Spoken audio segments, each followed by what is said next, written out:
बिस्मिल्लाहिर्रहमानिर्रहीम। अस्सलाम वालेकुम नाज़रीन। सबसे पहला पॉइंट डिस्कस करने जा रहे हैं जी, पाकिस्तान के गैर मुल्की जितने भी कर्ज़े हैं उनमें इजाफ़ा हुआ है और इसके साथ साथ पाकिस्तान कर्ज़े के बोझ तले दब गया है। कर्ज़ मजमूई तौर पर पाकिस्तान का 64,000 अरब रुपये तक पहुँच चुका है, गैर मुल्की और मुल्की कर्ज़ा। और इसके साथ साथ शबर जैदी साहब का एक बयान आया जो डॉलर 250 रुपये से नीचे आएगा। और इसके साथ साथ पाकिस्तान में आप देखें, पाकिस्तान की करेंसी जो है वो बेहतर हो रही है। ज़र मुबादला के मजमूई ज़खायर में 13 करोड़ 10 लाख डॉलर्स की कमी हुई है। ये वो चीज़ें हैं जो हर इन्वेस्टर को परेशान कर रही हैं कि पाकिस्तान की इकनॉमिक स्टेबिलिटी है जो कि नाम नहीं ले रही सही होने का, लेकिन गोल्ड मार्केट पाकिस्तान में बिल्कुल नीचे जा रही है। इसके साथ साथ डॉलर बहुत ज़्यादा नीचे जा रहा है। तो क्या आया कि ऐसी इन्वेस्टमेंट में गोल्ड इन्वेस्टमेंट कहाँ तक जाएगी और गोल्ड कहाँ तक गिरेगा, ये मार्केट का एक बड़ा सवाल है। 2,06,000 रुपये लोगों ने सोना ख़रीदा, हमने बाइंग करवाई, तो तब ये लग रहा था कि ये 2 लाख से नीचे नहीं जाएगा, लेकिन आज 1,88,000 के ऊपर खड़ा है गोल्ड।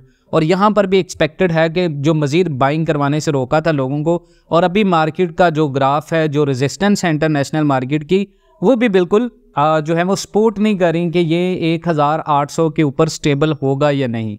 ये बड़े फैक्ट फिगर्स हैं।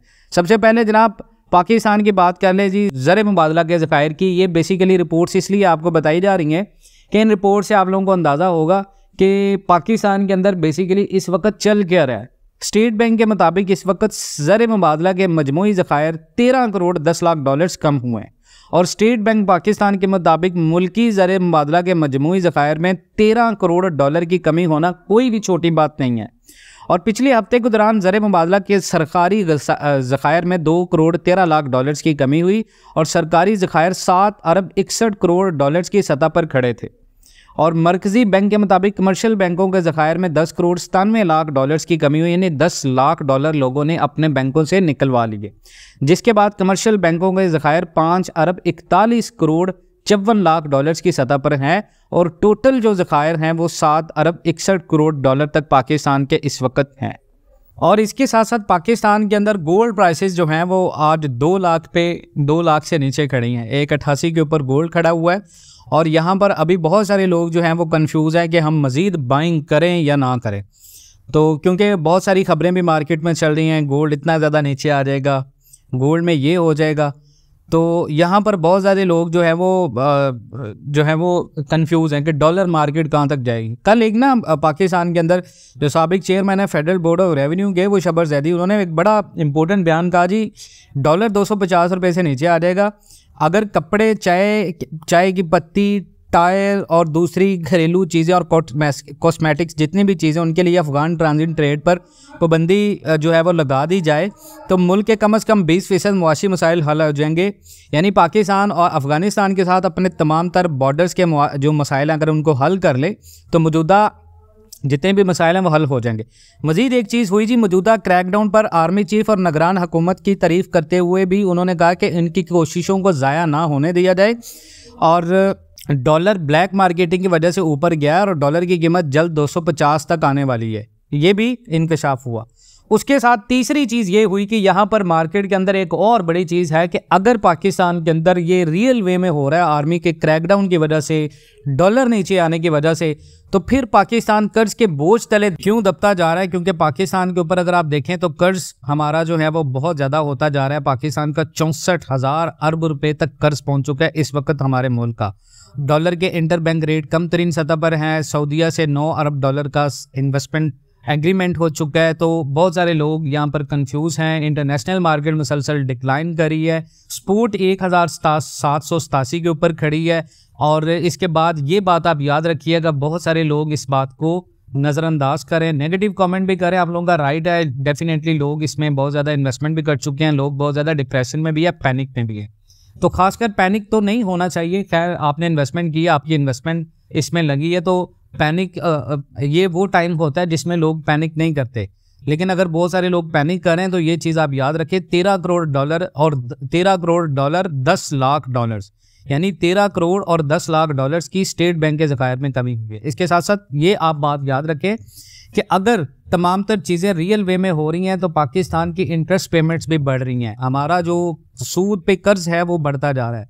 पाकिस्तान के अंदरूनी और बैरूनी कर्जे अगर आप देखें तो 64,000 अरब रुपए तक पहुंच गए। हर पाकिस्तानी कितनी रकम का मकरूज है ये भी आप सुन लें। हुकूमत ने अगस्त 2023 में 2,218 अरब रुपए के नए कर्ज लिए। स्टेट बैंक ऑफ पाकिस्तान ने हुकूमती कर्जों के रिपोर्ट्स भी जारी की, जिनके मुताबिक हर पाकिस्तानी इस वक्त 2,06,577 रुपये से ज़ायद का मकरूज है। और स्टेट बैंक के मुताबिक हुकूमत ने अगस्त में यह कर्जा लिया है और पाकिस्तान पर अंदरूनी और बैरूनी कर्जे मिलाकर 64,000 अरब रुपए का कर्जा पहुंच चुका है।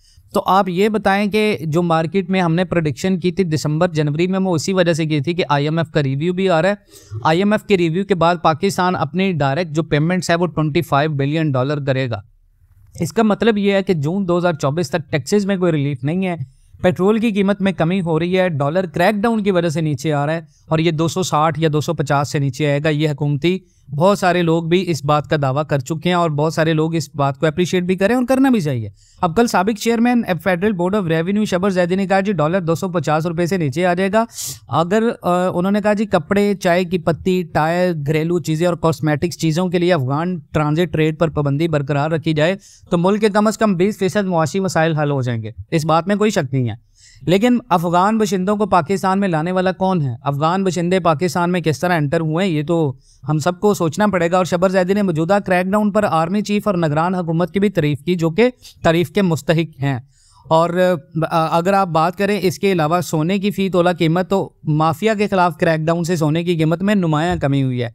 ब्लैक माफिया के खिलाफ कार्रवाई के बाद सराफा बाजार में पाकिस्तान में सोने की कीमतें ज़बरदस्त कमी का सिलसिला जो है वो जारी रखे हुए हैं, जिसके बाद फ़ी तोला सोने की कीमत 1,88,000 रुपये जबकि 10 ग्राम की कीमत 1,60,400 रुपये पर पहुँच गई है। जो लोग महंगा खरीद चुके हैं 2,40,000 की खरीद है। इवन के बहुत सारे लोगों ने हमारे कहने पे 2,06,000 के ऊपर भी इन्वेस्टमेंट किए। तो वो तमाम तर लोग यही पूछ रहे हैं कि सर 2,06,000 की आपने हमें थोड़ी सी बाइंग करवाई है, तो हमने थोड़ी सी जो बाइंग करवाई थी वो 2,06,000 की। तो यहाँ पर बहुत सारे लोगों का सवाल है जी मार्केट गिरती जा रही है, क्या ये 1,70,000 तक मार्केट जाएगी? देखिए जी 1,70,000 तक मैंने काफ़ी वीडियोज़ में आपको बताया कि ये मे भी जा सकती है, लेकिन जो सपोर्ट खड़ी है इंटरनेशनल मार्केट में 1,787 के ऊपर, वो इसका मतलब ये है कि अगर वहाँ पर रेजिस्टेंस आ गया तो मार्केट मज़ीद ब्रेक करेगी। सिक्योरिटी इदारे और मुतल्लिका महकमों की तरफ से जो करेंसी और सोना ज़ख़ीरा करने वालों के खिलाफ क्रैकडाउन हुआ है वो किसी को नहीं पता था कि ऐसा होगा। और अब तक सोने की फ़ी तोला कीमत में 27,000 रुपये जबकि 10 ग्राम की कीमत में 24,000 रुपये की जो है वो कमी हुई है। इसके साथ अगर आप बात करें आलमी सराफा बाजार में फ़ी ऑन सोना पिछले रोज़ के मुकाबले में $12 सस्ता होकर $1,814 पर पहुंच गया। लेकिन बुलियन मार्केट से आज भी सोने के रेट का इजरा नहीं हो रहा।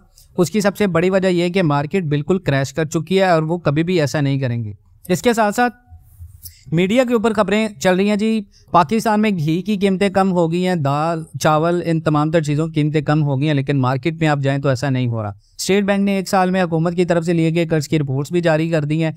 इसके साथ साथ बात हो रही है पाकिस्तान में सोने के ऊपर टैक्स लगाने की, जो कि नहीं होगा। इसके साथ एक और बात हो रही है दुकानों के ऊपर टैक्स लगाने की, वो भी नहीं होगा। उसके बाद एक और बड़ी बात मार्केट के अंदर गर्दिश कर रही है जी, क्या पाकिस्तान में गोल्ड मार्केट दोबारा पुल बैक करेगी? तो ये बात याद रखिएगा, प्रेडिक्शंस नोट कीजिएगा। कभी भी जब भी ये 7 वीक की लो यील्ड है यूएस डाटा के मुताबिक कि गोल्ड इतना ज़्यादा गिर रहा है और मॉनेटरी पॉलिसी में यूएस में भी जो है वो इजाफा हुआ है और वहाँ पर भी जो मुआशी मसाइल हैं वो हल हो रहे हैं। तो ये बात याद रखिएगा, इंटरनेशनल मार्केट जितना गिर रही है पुल बैक करेगी और अगर ये पुल बैक करेगी तो गोल्ड पाकिस्तान में अगर डॉलर 260 तक हुकूमत जो क्लेम कर रही है, जो जहाँ हद तक क्लेम सही कर रही है 260 तक भी आता है, गोल्ड पाकिस्तान में 2 लाख से ऊपर ही स्टेबल होगा। जो लोग ये सोच रहे हैं कि 170 से 190 तक 2 लाख तक ये स्टेबल होगा तो वो गलती कर रहे हैं। बेस्ट बाइंग अपॉर्चुनिटी पाकिस्तान में अगर आपको मिल रही है 170 की, 180 की, तो ये कोई बुरी बाइंग नहीं है आपकी। According to investment point of view till दिसंबर जनवरी तक होल्ड कर जाएंगे तो इंटरनेशनल मार्केट 1,900 प्लस क्रॉस करेगी और ये बातें आज भी कायम हैं। मैं आज भी इन प्रेडिक्शंस के ऊपर हूँ। जो 2.6 की बाइंग कराई है टिल दिसंबर जनवरी तक भी वो लोग लॉस में नहीं होंगे। तो मार्केट में जो लोग पैनिक करें वही लोग हैं जिनकी इन्वेस्टमेंट सिर्फ 1 से 2 महीने के लिए। बाकी नेगेटिव कमेंट्स करने वालों के लिए यही कहूँगा कि तो वो इस चैनल के ऊपर हैं, वो नेगेटिव कमेंट्स करते रहें, लेकिन जब प्रेडिक्शन स्टिल दिसंबर जनवरी तक अपनी अंजाम को पहुंचेंगे तो आप भी यही होंगे, ये चैनल भी यही होगा और मैं भी यही होऊंगा और मैं आपको यही चीज़ें बता रहा हूँ जो अब मैं आपको चीख चीख कर बता रहा हूँ और आप लोग इस चीज़ को नज़रअंदाज करें। बाकी इंशाल्लाह मिलते हैं नेक्स्ट वीडियोज़ में। चैनल जो है वो लाइव रेट्स के लिए मैंने आपको कमेंट कर दिया है, उस चैनल के ऊपर भी सब्सक्राइब कर लें ताकि लाइव रेट्स, कॉमन अपडेट्स आपको मिलती रहें। और उसके साथ साथ व्हाट्सएप ग्रुप, वहाँ पर आपको गोल्ड के लाइव रेट्स भी मिलते रहेंगे। इसके साथ साथ गोल्ड से रिलेटेड इन्फॉर्मेशन और न्यूज़ भी आपको मिलती रहेंगी। आप उनको भी ज्वाइन करके इन्फॉर्मेटिव कोई भी अपडेट्स ले सकते हैं। जुड़े रहें पाकिस्तान एंड वर्ल्ड टीवी के साथ। इंशाल्लाह मिलते हैं नेक्स्ट वीडियोज़ में, तब तक के लिए अल्लाह हाफ़िज़।